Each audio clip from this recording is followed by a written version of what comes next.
Hi, my name is Jay Stevenson and I'm the North American Training Leader at Cummins Filtration. Today we'll be demonstrating the correct way to test the quality of your engine coolant using the Fleetguard 3-way coolant test strips. Fleetguard test strips are a quick and easy way to check the condition of nitrite-based Fleetguard coolants such as FleetCool, ES Complete, and ES Complete Note. For this demonstration I will be testing a sample of Fleetguard ES Complete EG Premix or 50/50. Today we're using Fleetguard part number CC2602A, which contains individually wrapped 3-way test strips along with an instruction card and interpretation chart. We'll start by carefully removing the individual test strips from the packaging. Make sure you don't touch any of the 3 chemical pads on the strips, as this could interfere with testing results. Next, make sure you have a smartphone timer or stopwatch close by and ready to start immediately after the testing begins. To begin the test, take 1 test strip and submerge the end with the 3 chemical pads into the coolant for 3 seconds. After 3 seconds, hold the test strip horizontally and shake it up and down like this to remove any excess coolant. Once you've done this, place the test strip down on a flat, non-porous surface like a table or countertop with the test pads facing up. Next, start the timer and wait 45 seconds before checking the results.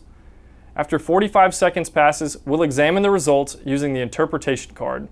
Fleetguard 3-way test strips measure the percent glycol and freeze point of the coolant first, then the molybdate content, and lastly the concentration of nitrite.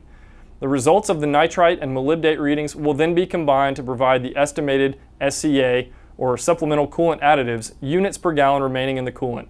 In other words, the overall condition of the coolant's protective qualities. Once 45 seconds has passed, we'll need to read our results within 30 seconds, so let's get started. To check the percent glycol, hold the chemical pad that is furthest from your hand against the percent glycol and freeze point scale that is included with the strips. You'll need to find the color on the chart that best matches the test strip. For this example, the percent glycol is approximately 50% glycol and provides freeze protection down to -30 degrees Celsius. Now let's compare the molybdate pad, which is the middle pad on the test strip, to the vertical axis on the chart that contains rows 0 through 6. Again, find the color on the chart that best matches the test pad and record that result. For this example, the best match is row 3. You may notice that row 3 is in between 2 of the color boxes, which is perfectly okay. Also, since not all coolants contain molybdate, it's possible to have a result of 0 for this test. Finally, let's compare the bottom pad to the horizontal axis labeled nitrite and containing columns A through H. This pad best matches to column F, so let's note that as well. We have now completed the physical testing, so we can dispose of the used test strip and move into the interpretation of results.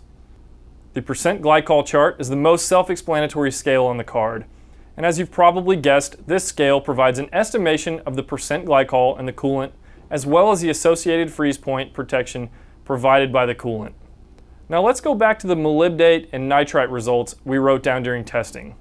We'll need to find the intersection point for the results to get our remaining SCA units per gallon. For molybdate, we noted row 3, and for nitrite, the results were in column F. These results intersect in the green section of the chart at 2.5 SCA units per gallon. At this point, we've successfully completed the testing procedure. Thanks for watching, and be sure to subscribe to get the latest instructional content for Fleetguard products from Cummins Filtration.